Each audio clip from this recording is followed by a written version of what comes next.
Hello students, आज हम पढ़ेंगे सूक्ष्मजीव मित्र एवं शत्रु पार्ट 2। हमें पता है कि हमारे आसपास विभिन्न प्रकार के छोटे बड़े पौधे, जीव जंतु, अनेक प्रकार के सजीव दिखाई देते हैं और परंतु कुछ ऐसे जीव भी होते हैं जिन्हें हम सामान्य आँखों से नहीं देख सकते। उन्हें हम केवल सूक्ष्मदर्शी यंत्र की सहायता से ही देख सकते हैं।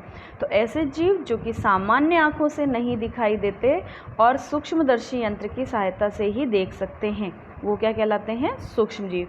जैसे कि आपने देखा होगा, अभी बारिश की सीज़न चल रही है तो इस ऋतु में ब्रेड, रोटी, सब्जी इत्यादि सड़ने लगती है। उनके ऊपर सफ़ेद काले रंग के धब्बे जैसी संरचनाएं बनने लगती है। अगर इन संरचनाओं को अपन लेंस की सहायता से देखें तो इसमें काले काले रंग की गोल गोल छोटी छोटी सी सूक्ष्म संरचनाएं आपको उस लेंस की सहायता से दिखाई देगी।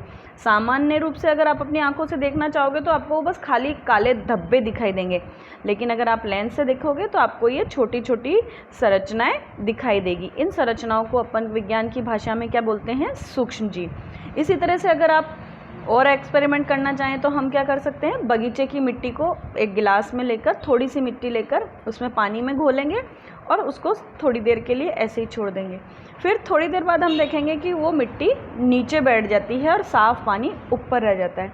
अब उस पानी की एक बूंद को हम स्लाइड के ऊपर लेके उसे फिर सूक्ष्मदर्शी यंत्र की सहायता से देखेंगे तो उसके अंदर भी आपको कुछ चीज़ें चलती हुई दिखाई देगी, जबकि पानी आपको बिल्कुल साफ दिखाई दे रहा था। लेकिन वो जब हम सूक्ष्मदर्शी यंत्र के अंदर उस साफ पानी की एक बूंद देखेंगे तो उसके अंदर आपको कुछ जीव चलते हुए दिखाई देंगे। यही चीज़ हम अगर तालाब के या गड्ढे के पानी को लेकर उसकी एक बूंद को अगर हम सूक्ष्मदर्शी यंत्र की सहायता से देखेंगे तो उसमें भी आपको इस तरह से कुछ सूक्ष्म जीव गति करते हुए दिखाई देंगे। तो इन सब से पता चलता है कि ये क्या है जो पानी के अंदर उसके अंदर आपको चलते हुए दिखाई देते हैं, वो जीव सूक्ष्म जीव कहलाते हैं। ये इतने छोटे होते हैं कि इनको हम बिना यंत्र की सहायता से नहीं देख पाए, चाहे वो ब्रेड पर उगने वाले काले रंग के कवक हों या पानी के अंदर उत्पन्न सूक्ष्म जीव हों, इन्हें हम केवल सूक्ष्मदर्शी यंत्र के सहायता से ही देख सकते हैं। अगर हम बात करते हैं सूक्ष्म जीव कितने प्रकार के होते हैं, तो मुख्य रूप से सूक्ष्म जीवों को हम 4 प्रकार में बांटते हैं: जीवाणु, कवक, प्रोटोजोआ और शैवाल, जिनके कुछ चित्र अपन अभी नीचे चित्र में देखेंगे। विषाणु वायरस इतने छोटे होते हैं कि वो अन्य सूक्ष्म जीवों से भी भिन्न होते हैं, उनसे भी अलग होते हैं। वो इतने छोटे होते हैं कि अगर अपन उनको सामान्य रूप से देखें तो जो वायरस चलनी होती है लैब के अंदर उससे छाने तो वो उसमें से भी निकल जाते हैं। मतलब हमें सामान्य आँखों से तो दिखाई नहीं देते, लेकिन उसके बाद भी वो बहुत अन्य जो सूक्ष्म जीव हैं उनसे भी छोटे होते हैं। वायरस सबसे छोटे होते हैं, लेकिन ये कहाँ पे? केवल परपोषी में ही गुणन करते हैं। ये स्वतंत्र वातावरण के अंदर, खुले वातावरण के अंदर आपको नहीं मिलेंगे।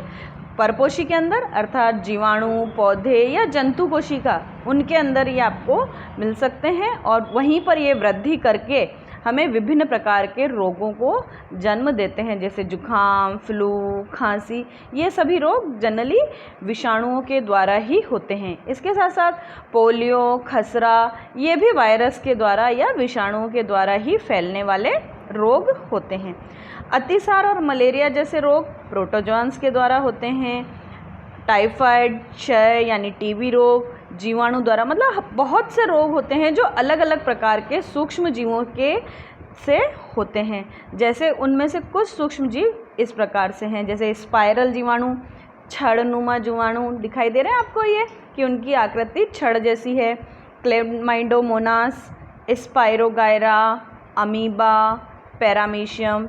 इस क्लेमाइडोमोनास और स्पाइरोगायरा शैवाल के अंतर्गत आते हैं और प्रोटोजोआ के अंदर अमीबा और पैरामीशियम आते हैं। फिर उसके बाद जो ब्रेड के अंदर आपने देखे थे काले काले रंग के छोटे छोटे बिंदु जैसी संरचनाएं, वो राइजोपस होते हैं जो कि कवक के अंदर आते हैं। पेनिसिलियम, एस्परजिलस, ये सभी कवक की अलग अलग प्रजातियां हैं। इस प्रकार से ये अलग अलग प्रकार के सूक्ष्म जीव होते हैं। ये जो आपको संरचना दिखाई दे रही है ये है वायरस यानी विषाणु। अब प्रश्न उठता है कि ये जो सूक्ष्म जीव हैं ये कहाँ रहते हैं। तो सूक्ष्म जीव कहीं भी हो सकते हैं, क्योंकि हमने देखा सूक्ष्म जीव बहुत छोटे होते हैं। ये एक कोशिक भी हो सकते हैं और बहुकोशिक भी हो सकते हैं। इन्हें अपन कहीं भी किसी भी स्थान पर मिल सकते हैं। बहुत ज़्यादा ठंडी जगह पर जहाँ पर बर्फ़ हो उस जगह पर भी ये आसानी से मिल सकते हैं, और बहुत ज़्यादा गर्म स्थानों पर, उष्ण स्थानों पर भी ये जीवित रह सकते हैं। ये मरुस्थल और दलदल में भी मिल सकते हैं। मनुष्य तथा सभी जंतुओं के शरीरों के अंदर भी पाए जाते हैं और वातावरण के अंदर भी पाए जाते हैं। कुछ सूक्ष्म जीव ऐसे होते हैं जो दूसरे सजीवों के ऊपर आश्रित होते हैं, जबकि कुछ ऐसे होते हैं जो स्वतंत्र रूप से वातावरण के अंदर भी पाए जाते हैं। अमीबा की बात करें तो अमीबा केवल ऐसा सूक्ष्म जीव है जो अकेले रह सकता है, लेकिन कवक और जीवाणु अधिकांशतः क्या रहते हैं, समूह के अंदर रहते हैं।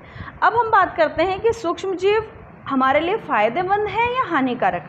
तो हम पहले भी पढ़ चुके हैं कि कुछ सूक्ष्म जीव ऐसे होते हैं जो हमारे फ़ायदे के लिए होते हैं, और कुछ सूक्ष्म जीव ऐसे होते हैं जो कि नुकसान करते हैं, हानिकारक होते हैं, हमें विभिन्न प्रकार से रोगग्रसित करते हैं।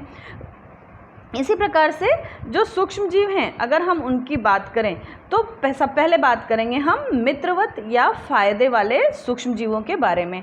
हमने देखा है कि जो सूक्ष्म जीव हैं, कुछ चीज़ें हमारे डेली रूटीन में हम अपनी दैनिक दिनचर्या के अंदर काम में लेते हैं, जैसे दही, ब्रेड, केक आदि बनाने के अंदर हम इन सूक्ष्म जीवों का प्रयोग करते हैं। आपने घर के अंदर मम्मी को देखा होगा कि दही के अंदर, गुनगुने दही, दूध के अंदर 1 चम्मच दही डाल के मम्मी क्या करती है, उसको रख देती है, और फिर कुछ घंटों बाद आपका दही तैयार हो जाता है। तो ये दही किस प्रकार से बनता है?